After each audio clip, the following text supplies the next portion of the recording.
नमस्कार, आप देख रहे हैं न्यूज फॉर नेशन और मैं हूं सांत्वना आपके साथ। भाजपा नेता और पूर्व मुखिया नीलेश मुखिया पर राजधानी पटना के बीच सड़क पर दिन दहाड़े जमकर गोलीबारी की गई, जहां नीलेश मुखिया को 6 गोलियां मारी गई। नीलेश मुखिया एक चर्चित चेहरा है जो कई दफा पहले भी विभिन्न कारणों से चर्चा का विषय रहा है। विधान पार्षद के पति और पूर्व मुखिया नीलेश मुखिया पर गोलीबारी क्यों हुई, आखिरकार इतनी बड़ी घटना को अंजाम क्यों दिया गया, इसके पीछे का मकसद क्या है, ये हम आपको बताएंगे।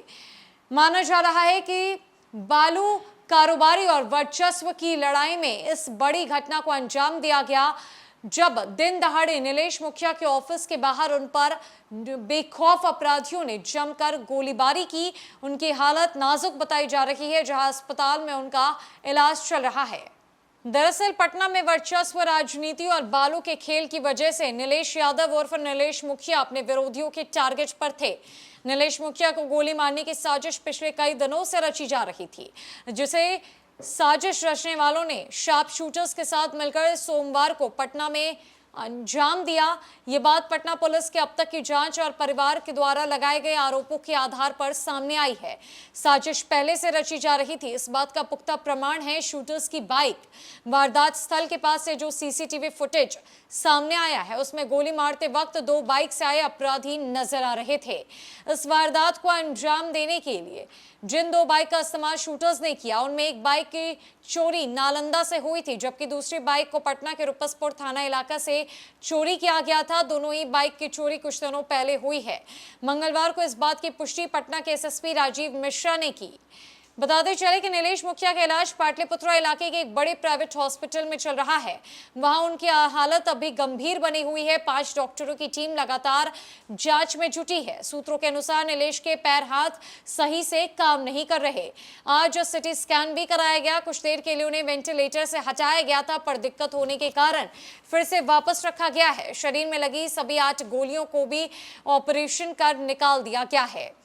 गौरतलब है कि कुर्जी और उसके आसपास के इलाकों में नीलेश मुखिया के पड़ोसी भाइयों पप्पू राय, धप्पू राय और गोरख राय का वर्चस्व पहले से है। इसमें नीलेश मुखिया का भी दबदबा अलग से बन रहा था। पटना नगर निगम चुनाव के दौरान भी इनके बीच विवाद हुआ था। इन दोनों पक्षों के बीच तीसरे नए विवाद की वजह बालू है। सूत्र बताते हैं कि बालू का टेंडर पड़ोसी भाइयों के पास हासिल कर लिया।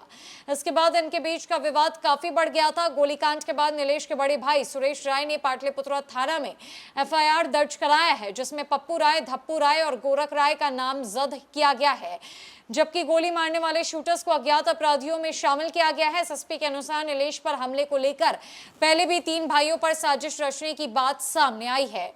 बताते चले कि नीलेश के परिवार और पुलिस को केस में नामजद किए गए तीनों भाइयों पर ही शक है। दावा किया जा रहा है कि साजिश रचने के बाद वारदात को अंजाम देने से पहले ही तीनों पटना से बाहर चले गए और अब तक बाहर है।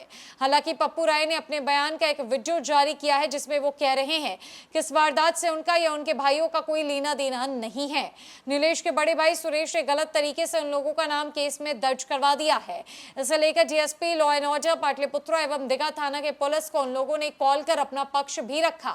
फिलहाल इस पूरे प्रकरण की जांच चल रही है। शूटर्स के पकड़े जाने के बाद पूरी असलियत सामने आ जाएगी, क्योंकि एक बात तो तय है कि नीलेश मुखिया की हत्या करने के लिए सुपारी देकर शूटर्स हायर किए गए होंगे। बताते चले कि सोमवार की सुबह 10:20 के करीब नीलेश मुखिया को गोली मारी गई थी। उस वक्त 2 बाइक से आए शूटर्स सिर्फ सीसीटीवी में दिखे थे। जब वारदात के बाद पटना पुलिस ने अपनी पड़ताल शुरू की तो कई नई बातें सामने आई। पटना एसएसपी के अनुसार वारदात स्थल पर कुल 5 अपराधी मौजूद थे। इनमें शूटर्स और लाइनर शामिल है। पुलिस ने दावा किया कि अगले 24 से 48 घंटों में उनकी टीम शूटर्स की पहचान कर लेगी।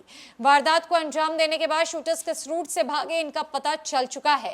जांच में ही पता चला कि अपराधियों ने चोरी की बाइक का इस्तेमाल किया है। एसएसपी के अनुसार नीलेश मुखिया को अपराधियों ने कुल 7 गोलियां मारी थी। नीलेश मुखिया पर दिन दहाड़े अंधाधुंध फायरिंग की गई, जिसके बाद उनकी हालत बेहद नाजुक हो गई है। ऐसा माना जा रहा है कि कुल 6 से 8 गोलियां उनके शरीर में दागी गई और आनन फानन की स्थिति में उन्हें घायल अवस्था में पाटलिपुत्रा के बड़े निजी अस्पताल में भर्ती कराया गया है, जहां वो वेंटिलेशन पर हैं। 5 डॉक्टरों की टीम लगातार लगी हुई है, लेकिन अभी भी कुछ कहा नहीं जा सकता। यहीं दूसरी तरफ पुलिस लगातार सीसीटीवी फुटेजेस खंगाल रही है।